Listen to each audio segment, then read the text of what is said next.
متی کی انجیل اور اس کا 12واں باب جو 50 آیات پر مشتمل ہے۔ اس وقت یسوع سبت کے دن کھیتوں میں ہو کر گیا اور اس کے شاگردوں کو بھوک لگی اور وہ بالیں توڑ توڑ کر کھانے لگے۔ فریسیوں نے دیکھ کر اس سے کہا کہ دیکھ تیرے شاگرد وہ کام کرتے ہیں جو سبت کے دن کرنا روا نہیں۔ اس نے ان سے کہا کیا تم نے یہ نہیں پڑھا کہ جب داؤد اور اس کے ساتھی بھوکے تھے تو اس نے کیا کیا؟ وہ کیوں کر خدا کے گھر میں گیا اور نظر کی روٹیاں کھائیں جن کو کھانا نہ اس کو روا تھا نہ اس کے ساتھیوں کو مگر صرف کاہنوں کو۔ یا تم نے توریت میں نہیں پڑھا کہ کاہن سبت کے دن ہیکل میں سبت کی بے حرمتی کرتے ہیں اور بے قصور رہتے ہیں؟ میں تم سے کہتا ہوں کہ یہاں وہ ہے جو ہیکل سے بھی بڑا ہے۔ لیکن اگر تم اس کے معنی جانتے کہ میں قربانی نہیں بلکہ رحم پسند کرتا ہوں تو بے قصوروں کو قصوروار نہ ٹھہراتے، کیونکہ ابن آدم سبت کا مالک ہے۔ اور وہ وہاں سے چل کر ان کے عبادت خانے میں گیا اور دیکھو وہاں ایک آدمی تھا جس کا ہاتھ سوکھا ہوا تھا۔ انہوں نے اس پر الزام لگانے کے ارادے سے یہ پوچھا کہ کیا سبت کے دن شفا دینا روا ہے؟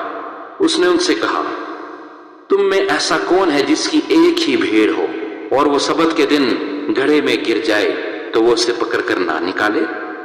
بس آدمی کی قدر تو بھیڑ سے بہت ہی زیادہ ہے، اس لیے سبت کے دن نیکی کرنا روا ہے۔ تب اس نے اس آدمی سے کہا کہ اپنا ہاتھ بڑھا۔ اس نے بڑھایا اور وہ دوسرے ہاتھ کی مانند درست ہو گیا۔ اس پر فریسیوں نے باہر جا کر اس کے برخلاف مشورہ کیا کہ اسے کس طرح ہلاک کرے۔ یسوع یہ معلوم کر کے وہاں سے روانہ ہوا اور بہت سے لوگ اس کے پیچھے ہو لیے، اور اس نے سب کو اچھا کر دیا اور ان کو تاکید کی کہ مجھے ظاہر نہ کرنا، تاکہ جو یسایہ نبی کی معرفت کہا گیا تھا وہ پورا ہو کہ دیکھو یہ میرا خادم ہے جسے میں نے چنا، میرا پیارا جس سے میرا دل خوش ہے۔ میں اپنا روح اس پر ڈالوں گا اور یہ غیر قوموں کو انصاف کی خبر دے گا۔ یہ نہ جھگڑا کرے گا نہ شور، اور نہ بازاروں میں کوئی اس کی آواز سنے گا۔ یہ کچلے ہوئے سرکنڈے کو نہ توڑے گا اور دھواں اٹھتے ہوئے سن کو نہ بجھائے گا جب تک کہ انصاف کی فتح نہ کرائے، اور اس کے نام سے غیر قومیں امید رکھیں گی۔ اس وقت لوگ اس کے پاس ایک اندھے گونگے کو لائے جس میں بدروح تھی، اس نے اسے اچھا کر دیا۔ چنانچہ وہ گونگا بولنے اور دیکھنے لگا، اور ساری بھیڑ حیران ہو کر کہنے لگی کیا یہ ابن داؤد ہے؟ فریسیوں نے سن کر کہا یہ بدروحوں کے سردار بال-زبول کی مدد کے بغیر بدروحوں کو نہیں نکالتا۔ اس نے ان کے خیالوں کو جان کر ان سے کہا جس بادشاہی میں پھوٹ پڑتی ہے وہ ویران ہو جاتی ہے، اور جس شہر یا گھر میں پھوٹ پڑے گی وہ قائم نہ رہے گا۔ اور اگر شیطان ہی نے شیطان کو نکالا تو وہ آپ اپنا مخالف ہو گیا، پھر اس کی بادشاہی کیوں کر قائم رہے گی؟ اور اگر میں بال-زبول کی مدد سے بدروحوں کو نکالتا ہوں تو تمہارے بیٹے کس کی مدد سے نکالتے ہیں؟ بس وہی تمہارے منصف ہوں گے۔ لیکن اگر میں خدا کے روح کی مدد سے بدروحوں کو نکالتا ہوں تو خدا کی بادشاہی تمہارے پاس آ پہنچی۔ یا کیوں کر کوئی آدمی کسی زوراور کے گھر میں گھس کر اس کا اسباب لوٹ سکتا ہے جب تک کہ پہلے اس زوراور کو نہ باندھ لے، پھر وہ اس کا گھر لوٹ لے گا۔ جو میرے ساتھ نہیں وہ میرے خلاف ہے، اور جو میرے ساتھ جمع نہیں کرتا وہ بکھیرتا ہے۔ اس لیے میں تم سے کہتا ہوں کہ آدمیوں کا ہر گناہ اور کفر تو معاف کیا جائے گا، مگر جو کفر روح کے حق میں ہو وہ معاف نہ کیا جائے گا۔ اور جو کوئی ابن آدم کے برخلاف کوئی بات کہے گا وہ تو اس سے معاف کی جائے گی، مگر جو کوئی روح القدس کے برخلاف کوئی بات کہے گا وہ اس سے معاف نہ کی جائے گی، نہ اس عالم میں نہ آنے والے میں۔ یا تو درخت کو بھی اچھا کہو اور اس کے پھل کو بھی اچھا، یا درخت کو بھی برا کہو اور اس کے پھل کو بھی برا، کیونکہ درخت پھل ہی سے پہچانا جاتا ہے۔ اے سانپ کے بچوں، تم برے ہو کر کیوں کر اچھی باتیں کہہ سکتے ہو؟ کیونکہ جو دل میں بھرا ہے وہی منہ پر آتا ہے۔ اچھا آدمی اچھے خزانے سے اچھی چیزیں نکالتا ہے، اور برا آدمی برے خزانے سے بری چیزیں نکالتا ہے۔ اور میں تم سے سچ کہتا ہوں کہ جو نکمی بات لوگ کہیں گے، عدالت کے دن اس کا حساب دیں گے، کیونکہ تو اپنی باتوں کے سبب سے راست باز ٹھہرایا جائے گا، اور اپنی باتوں کے سبب سے ہی قصوروار ٹھہرایا جائے گا۔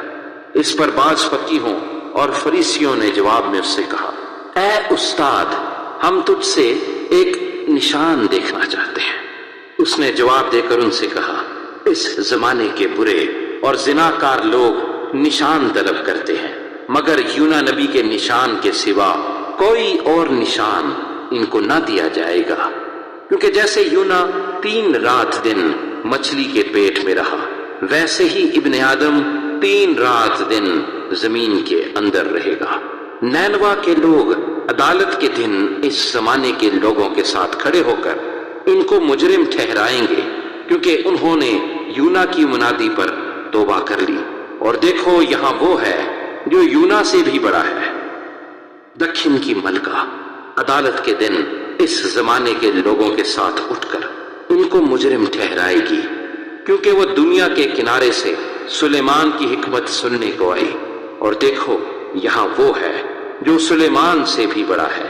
جب ناپاک روح آدمی میں سے نکلتی ہے تو سوکھے مقاموں میں آرام ڈھونڈتی پھرتی ہے، اور نہیں پاتی، تب کہتی ہے میں اپنے اس گھر میں پھر جاؤں گی جس سے نکلی تھی، اور آ کر اس سے خالی اور جھڑا ہوا اور آراستہ پاتی ہے۔ پھر جا کر اور 7 روحیں اپنے سے بری ہمراہ لے آتی ہے، اور وہ داخل ہو کر وہاں بستی ہیں، اور اس آدمی کا پچھلا حال پہلے سے بھی بدتر ہو جاتا ہے۔ اس زمانے کے برے لوگوں کا حال بھی ایسا ہی ہوگا۔ جب وہ بھیڑ سے یہ کہہ رہا تھا، اس کی ماں اور بھائی باہر کھڑے تھے اور اس سے بات کرنا چاہتے تھے۔ کسی نے اس سے کہا، دیکھ تیری ماں اور تیرے بھائی باہر کھڑے ہیں اور تجھ سے بات کرنا چاہتے ہیں۔ اس نے خبر دینے والے کو جواب میں کہا، کون ہے میری ماں اور کون ہے میرے بھائی؟ اور اپنے شاگردوں کی طرف ہاتھ بڑھا کر کہا، دیکھو میری ماں اور میرے بھائی یہ ہیں، کیونکہ جو کوئی میرے آسمانی باپ کی مرضی پر چلے وہی میرا بھائی اور میری بہن اور ماں ہے۔ متی کی انجیل اور اس کا 13واں باب، جو 58 آیات پر مشتمل ہے۔ اسی روز یسوع گھر سے نکل کر جھیل کے کنارے جا بیٹھا، اور اس کے پاس ایسی بڑی بھیڑ جمع ہو گئی کہ وہ کشتی پر چڑھ بیٹھا، اور ساری بھیڑ کنارے پر کھڑی رہی۔ اور اس نے ان سے بہت سی باتیں تمثیلوں میں کہیں کہ دیکھو ایک بونے والا بیج بونے نکلا، اور بوتے وقت کچھ دانے راہ کے کنارے گرے، اور پرندوں نے آ کر انہیں چگ لیا، اور کچھ پتھریلی زمین پر گرے جہاں ان کو بہت مٹی نہ ملی، اور گہری مٹی نہ ملنے کے سبب سے جلد اگائے، اور جب سورج نکلا تو جل گئے، اور جڑنا ہونے کے سبب سے سوکھ گئے۔ اور کچھ جھاڑیوں میں گرے، اور جھاڑیوں نے بڑھ کر ان کو دبا لیا، اور کچھ اچھی زمین میں گرے اور پھل لائے، کچھ 100 گنا، کچھ 60 گنا، کچھ 30 گنا۔ جس کے کان ہوں وہ سن لے۔ شاگردوں نے پاس آ کر اس سے کہا، تو ان سے تمثیلوں میں کیوں باتیں کرتا ہے؟ اس نے جواب میں ان سے کہا، اس لیے کہ تم کو آسمان کی بادشاہی کے بھیدوں کی سمجھ دی گئی ہے، مگر ان کو نہیں دی گئی، کیونکہ جس کے پاس ہے اسے دیا جائے گا، اور اس کے پاس زیادہ ہو جائے گا، اور جس کے پاس نہیں ہے اس سے وہ بھی لے لیا جائے گا جو اس کے پاس ہے۔ میں ان سے تمثیلوں میں اس لیے باتیں کرتا ہوں کہ وہ دیکھتے ہوئے نہیں دیکھتے، اور سنتے ہوئے نہیں سنتے اور نہیں سمجھتے۔ اور ان کے حق میں یہ سایہ کی یہ پیشن گوئی پوری ہوتی ہے کہ تم کانوں سے سنو گے پر ہرگز نہ سمجھو گے، اور آنکھوں سے دیکھو گے پر ہرگز معلوم نہ کرو گے، کیونکہ اس امت کے دل پر چربی چھا گئی ہے، اور وہ کانوں سے اونچا سنتے ہیں اور انہوں نے اپنی آنکھیں بند کر لی ہیں، نہ ایسا نہ ہو کہ آنکھوں سے معلوم کر لیں اور کانوں سے سنیں اور دل سے سمجھیں اور رجوع لائیں اور میں ان کو شفا بخشوں۔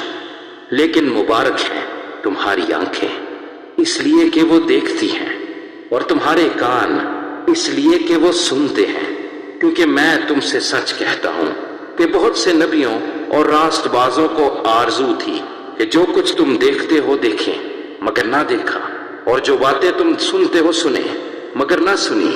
پس بونے والے کی تمثیل سنو۔ جب کوئی بادشاہی کا کلام سنتا ہے اور سمجھتا نہیں تو جو اس کے دل میں بویا گیا تھا اسے وہ شریر آ کر چھین لے جاتا ہے۔ یہ وہ ہے جو راہ کے کنارے بویا گیا تھا، اور جو پتھریلی زمین میں بویا گیا یہ وہ ہے جو کلام کو سنتا ہے اور اسے فی الفور خوشی سے قبول کر لیتا ہے، لیکن اپنے اندر جڑ نہیں رکھتا بلکہ چند روزہ ہے، اور جب کلام کے سبب سے مصیبت یا ظلم برپا ہوتا ہے تو فی الفور ٹھوکر کھاتا ہے۔ اور جو جھاڑیوں میں بویا گیا یہ وہ ہے جو کلام کو سنتا ہے اور دنیا کی فکر اور دولت کا فریب اس کلام کو دبا دیتا ہے اور وہ بے پھل رہ جاتا ہے۔ اور جو اچھی زمین میں بویا گیا یہ وہ ہے جو کلام کو سنتا اور سمجھتا ہے اور پھل بھی لاتا ہے، کوئی 100 گنا پھلتا ہے، کوئی 60 گنا، کوئی 30 گنا۔ اس نے ایک اور تمثیل ان کے سامنے پیش کر کے کہا کہ آسمان کی بادشاہی اس آدمی کی مانند ہے جس نے اپنے کھیت میں اچھا بیج بویا، مگر لوگوں کے سوتے میں اس کا دشمن آیا اور گیہوں میں کڑوے دانے بھی بو گیا۔ بس جب پتیاں نکلیں اور بالیں آئیں تو وہ کڑوے دانے بھی دکھائی دیے۔ نوکروں نے آ کر گھر کے مالک سے کہا، اے خداوند، کیا تو نے اپنے کھیت میں اچھا بیج نہ بویا تھا؟ اس میں کڑوے دانے کہاں سے آ گئے؟ اس نے ان سے کہا، یہ کسی دشمن کا کام ہے۔ نوکروں نے اس سے کہا، تو کیا تو چاہتا ہے کہ ہم جا کر ان کو جمع کریں؟ اس نے کہا، نہیں، ایسا نہ ہو کہ کڑوے دانے جمع کرنے میں تم ان کے ساتھ گیہوں بھی اکھاڑ دو۔ کٹائی تک دونوں کو اکٹھے بڑھنے دو، اور کٹائی کے وقت میں کاٹنے والوں سے کہہ دوں گا کہ پہلے کڑوے دانے جمع کر لو اور جلانے کے لیے ان کے گٹھے باندھ لو، اور گیہوں میرے کھتے میں جمع کر دو۔ اس نے ایک اور تمثیل ان کے سامنے پیش کر کے کہا کہ آسمان کی بادشاہی اس رائی کے دانے کی مانند ہے جسے کسی آدمی نے لے کر اپنے کھیت میں بو دیا۔ وہ سب بیجوں سے چھوٹا تو ہے، مگر جب بڑھتا ہے تو سب ترکاریوں سے بڑا اور ایسا درخت ہو جاتا ہے کہ ہوا کے پرندے آ کر اس کی ڈالیوں پر بسیرا کرتے ہیں۔ اس نے ایک اور تمثیل ان کو سنائی کہ آسمان کی بادشاہی اس خمیر کی مانند ہے جسے کسی عورت نے لے کر 3 پیمانہ آٹے میں ملا دیا، اور وہ ہوتے ہوتے سب خمیر ہو گیا۔ یہ سب باتیں یسوع نے بھیڑ سے تمثیلوں میں کہیں، اور بغیر تمثیل کے وہ ان سے کچھ نہ کہتا تھا، تاکہ جو نبی کی معرفت کہا گیا تھا وہ پورا ہو کے میں تمثیلوں میں اپنا منہ کھولوں گا، میں ان باتوں کو ظاہر کروں گا جو بنائے عالم سے پوشیدہ رہی ہیں۔ اس وقت وہ بھیڑ کو چھوڑ کر گھر میں گیا، اور اس کے شاگردوں نے اس کے پاس آ کر کہا کہ کھیت کے کڑوے دانوں کی تمثیل ہمیں سمجھا دے۔ اس نے جواب میں کہا کہ اچھے بیج کا بونے والا ابن آدم ہے، اور کھیت دنیا ہے، اور اچھا بیج بادشاہی کے فرزند اور کڑوے دانے اس شریر کے فرزند ہیں۔ جس دشمن نے ان کو بویا وہ ابلیس ہے، اور کٹائی دنیا کا آخر ہے، اور کاٹنے والے فرشتے ہیں۔ بس جیسے کڑوے دانے جمع کیے جاتے اور آگ میں جلائے جاتے ہیں ویسے ہی دنیا کے آخر میں ہوگا۔ ابن آدم اپنے فرشتوں کو بھیجے گا، اور وہ سب ٹھوکر کھلانے والی چیزوں اور بدکاروں کو اس کی بادشاہی میں سے جمع کریں گے، اور ان کو آگ کی بھٹی میں ڈال دیں گے، وہاں رونا اور دانت پیسنا ہوگا۔ اس وقت راست باز اپنے باپ کی بادشاہی میں آفتاب کی مانند چمکیں گے۔ جس کے کان ہوں وہ سن لے۔ آسمان کی بادشاہی کھیت میں چھپے خزانے کی مانند ہے جسے کسی آدمی نے پا کر چھپا دیا، اور خوشی کے مارے جا کر جو کچھ اس کا تھا بیچ ڈالا اور اس کھیت کو مول لے لیا۔ پھر آسمان کی بادشاہی اس سوداگر کی مانند ہے جو عمدہ موتیوں کی تلاش میں تھا۔ جب اسے ایک بیش قیمت موتی ملا تو اس نے جا کر جو کچھ اس کا تھا سب بیچ ڈالا اور اسے مول لے لیا۔ پھر آسمان کی بادشاہی اس بڑے جال کی مانند ہے جو دریا میں ڈالا گیا، اور اس نے ہر قسم کی مچھلیاں سمیٹ لی، اور جب بھر گیا تو اسے کنارے پر لائے اور بیٹھ کر اچھی اچھی تو برتنوں میں جمع کر لی، اور جو خراب تھیں پھینک دی۔ دنیا کے آخر میں ایسا ہی ہوگا، فرشتے نکلیں گے اور شریروں کو راست بازوں سے جدا کریں گے اور ان کو آگ کی بھٹی میں ڈال دیں گے، وہاں رونا اور دانت پیسنا ہوگا۔ کیا تم یہ سب باتیں سمجھ گئے؟ انہوں نے اس سے کہا ہاں۔ اس نے ان سے کہا اس لیے ہر فقیہ جو آسمان کی بادشاہی کا شاگرد بنا ہے اس گھر کے مالک کی مانند ہے جو اپنے خزانے میں سے نئی اور پرانی چیزیں نکالتا ہے۔ جب یسوع یہ تمثیلیں ختم کر چکا تو ایسا ہوا کہ وہاں سے روانہ ہو گیا، اور اپنے وطن میں آ کر ان کے عبادت خانے میں ان کو ایسی تعلیم دینے لگا کہ وہ حیران ہو کر کہنے لگے، اس میں یہ حکمت اور معجزے کہاں سے آئے؟ کیا یہ بڑئی کا بیٹا نہیں، اور اس کی ماں کا نام مریم، اور اس کے بھائی یعقوب اور یوسف اور شمعون اور یہودا نہیں؟ اور کیا اس کی سب بہنیں ہمارے ہاں نہیں؟ پھر یہ سب کچھ اس میں کہاں سے آیا؟ اور انہوں نے اس کے سبب سے ٹھوکر کھائی۔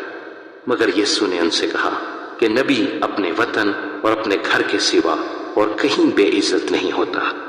اور اس نے ان کی بے اعتقادی کے سبب سے وہاں بہت سے معجزے نہ دکھائے۔